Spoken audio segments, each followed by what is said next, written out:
Pleased that everyone's come. I mean, how do you think it's going so far? Oh, it's going very well. Everybody's getting drunk and enjoying themselves. The only complaint we've got is that Mr. Mooney didn't serve any coffee, which he said he would on his menu. Okay, thank you. And now a word from Paul Johnson. Paul, what's it like seeing all the old friends again, all together? It's great. I don't know about friends, but it's nice seeing all the old people back here anyway.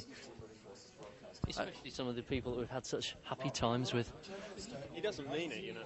Have you been watching the 10th anniversary programme? Yes, I have. It's been rather interesting seeing some of the bits right from the beginning. It makes you sort of realise that it's not just a tradition anyway. There were people around at that time. Yeah, since you were last year's chairman, have you noticed there's been much of a change in the year since Adrian's been chairman? Yeah, I'm particularly pleased of all the new pop groups, things like this, which have come around, looking more outside of the college itself. Because it was very college-based last year, I feel. But that's certainly a good move. OK, well, going further back into history, it's Tim Johnson, isn't it? Very ancient. OK, well, can you tell me, well, if you're pleased to see everyone? I'm delighted. I hadn't expected so many people to be coming.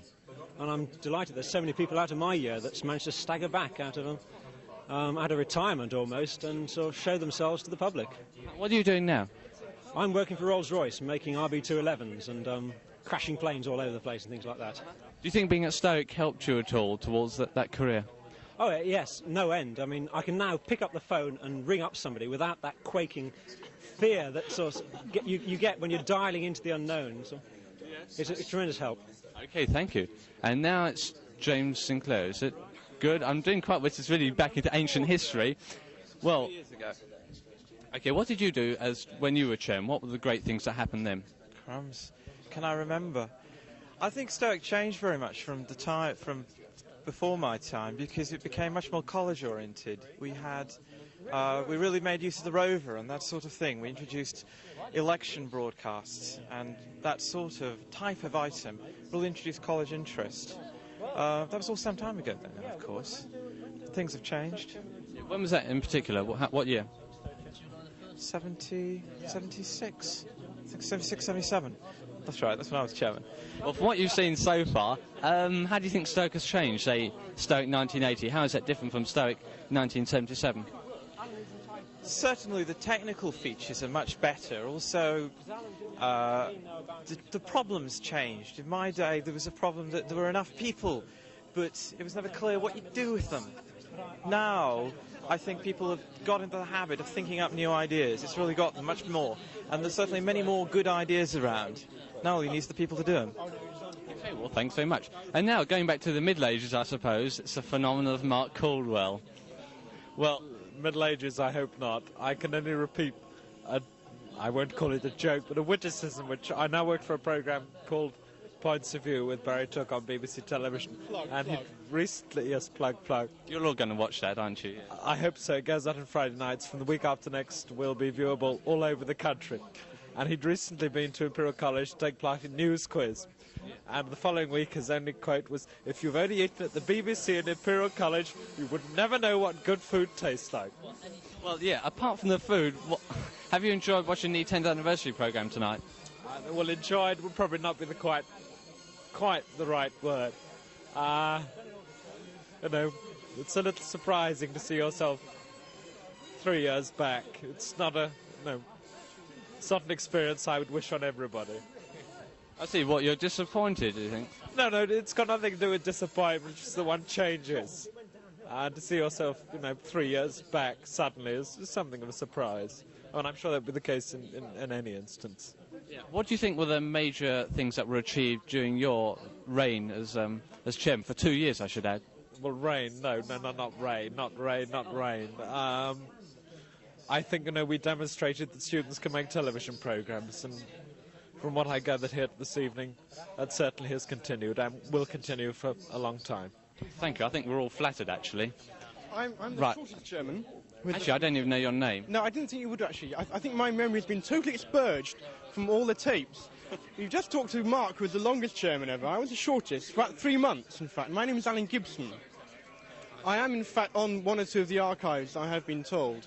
And it wasn't that long ago, in fact. It was just about a year and a half now, when I was elected chairman, and was chairman for 3 months until I had an argument with examiners and then failed.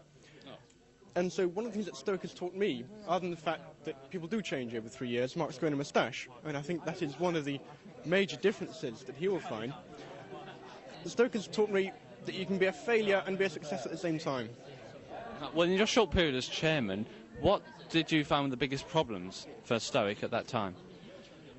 Organisation. To strike a fairly serious note, it was getting people in the right place at the right time and to get people to do what should be done rather than what they necessarily wanted to do. We had a plethora of technical experts. This is in a brief time that I was here. I don't know how much it's improved since then. A plethora of technical people who were very good at moving wires around and focusing cameras, but not many people who could plan programs, who could stand in front of the camera and talk about a subject, or encourage someone else to talk about a subject. Well, I mean, I think that's probably what's happening now. I think we probably have the same problems. I think this is one of the most important lessons that Stoic can teach students at Imperial. Not only the people who are there in front of the camera, but the people who watch it as well.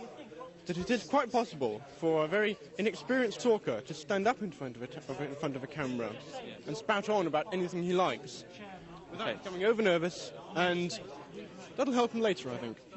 Well, thank you very much. And now I think it's Tim Dye, is it? Stoic's second. Okay.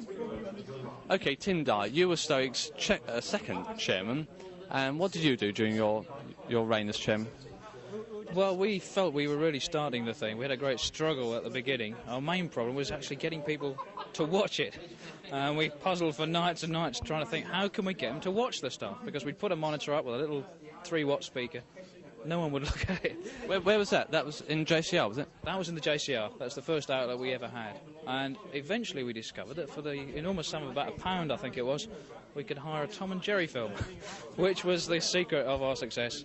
And we would show a Tom and Jerry, closely followed by a news programme, which we hoped that they would watch, and sort of took it up from there. How frequently were programmes made in those days, 1970, whenever it was? I think we did one news programme a week. I'm not sure whether we managed to keep that up. It may have gone down to one news programme a fortnight. I think it was every week. What equipment did you have then? Well, we basically used the Elec Engine equipment. We were desperately trying to get a Sony Rover all through that period, and just before I left we managed to get one. We were using a Quartz 8mm camera, and I remember Graham Foster, who's with us tonight, disappearing into my wardrobe every Wednesday night, I think it was, to process these little bits of film and rush out madly and edit them, and it was great fun. It really was. Right, thank you very much.